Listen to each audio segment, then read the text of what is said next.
अस्सलामु अलैकुम वरहमतुल्लाहि वबरकातुहू। व्यूअर्स हजरात, मैं आपका दोस्त अब्दुल्ला मोहसिन बिन दाऊद उमरी फिर से हाजिर हूँ Quran and science about the sky part 2 के साथ। फर्स्ट पार्ट में तारुफ आसमान और उसकी तख्लीक पर गुफ्तगू की गई थी। इस वीडियो में हम आसमान की मुकम्मल वजाहत करने की कोशिश करेंगे। तो चलिए स्टार्ट करते हैं। फर्स्ट पार्ट में ये बताया गया था कि आसमान हकीकतन अपना वजूद रखता है।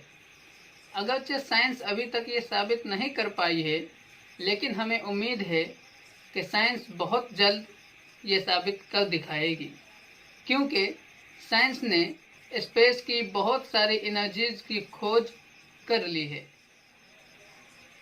फर्स्ट पार्ट में हम ये बता चुके हैं कि कुरान के मुताबिक पूरा यूनिवर्स 6 दिनों में पैदा किया गया है और उन्हीं 6 दिनों में से 2 दिन आसमान की तख्लीक में लगे हैं।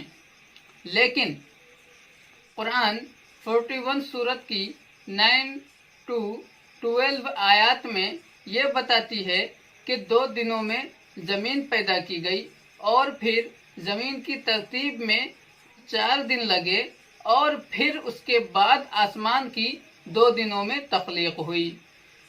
इन आयत से ये मालूम होता है कि इन 6 दिनों के लास्ट 2 दिनों में आसमान की तख्लीक हुई है, जबकि कुरान की 79 सूरह की 27 to 13 आयत ये बताती हैं कि आसमान की तख्लीक ज़मीन बिछाने से पहले की गई थी। इन आयत का खुलासा ये है कि पहले 2 दिनों में ज़मीन की तख्लीक हुई और फिर 2 दिनों में आसमान की तख्लीक हुई और फिर 2 दिनों में ज़मीन को बिछाया गया। यानी जिस वक्त आसमान की तख्लीक हुई उस वक्त ज़मीन मौजूद थी, लेकिन बिछाई नहीं गई थी। इतने आसमान मौजूद हैं। साइंस क्योंकि ज़मीन के सरफेस से ऊपर की हर चीज़ को आसमान समझती है, इसलिए साइंस के नज़दीक आसमान बेशुमार हैं।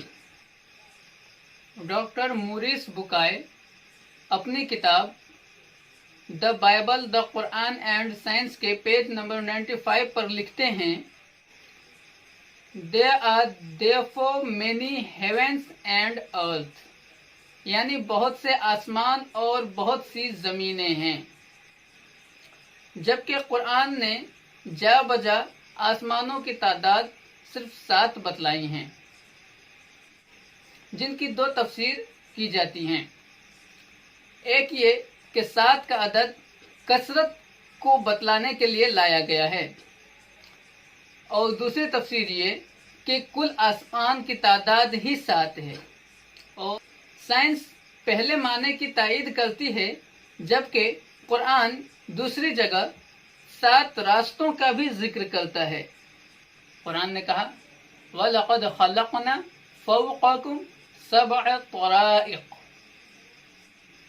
और मेराज वाली हदीस 7 आसमान, 7 आसमानों के 7 दरवाजे और हर दरवाजे पर फरिश्ते, हर आसमान पर अलग अलग इंसानों की रूहों का भी जिक्र मिलता है। इसकी बिना पर आसमानों की कुल तादाद 7 ही मालूम होती है। वल्लाहु आलम बिस्सवाब। आसमान कहाँ हैं? साइंस स्पेस को ही आसमान समझती है, इसलिए आसमान की जगह नहीं बता सकती। अलबत्ता कुरान ने 7 आसमानों का जिक्र किया है और 7 आसमानों को बहुत बुलंद बताया है। कुरान ने कहा, तंजीलम मिम्मन खलक़ल अर्ज़ वस्समावातिल उला। ये आयत बताती है कि आसमान बहुत बुलंद यानी बहुत ऊंचे हैं। कुरान ने इन बुलंद आसमानों की दूरी 2 जगह जिक्र की है। एक जगह 1000 साल बताया है اور دوسری جگہ 50,000 سال۔ آسمان کی خصوصیات پر سائنس اور قرآن دونوں نے خوب گفتگو کی ہے۔ سائنس بے شمار خوبیوں کا ذکر کرتی ہے اور کرتی رہے گی، لیکن قرآن نے چند مگر فکر انگیز خوبیوں کا ذکر کیا ہے، جن میں سے کچھ پوائنٹ ہم یہاں رکھیں گے۔ پوائنٹ نمبر 1، آسمان دھواں ہے۔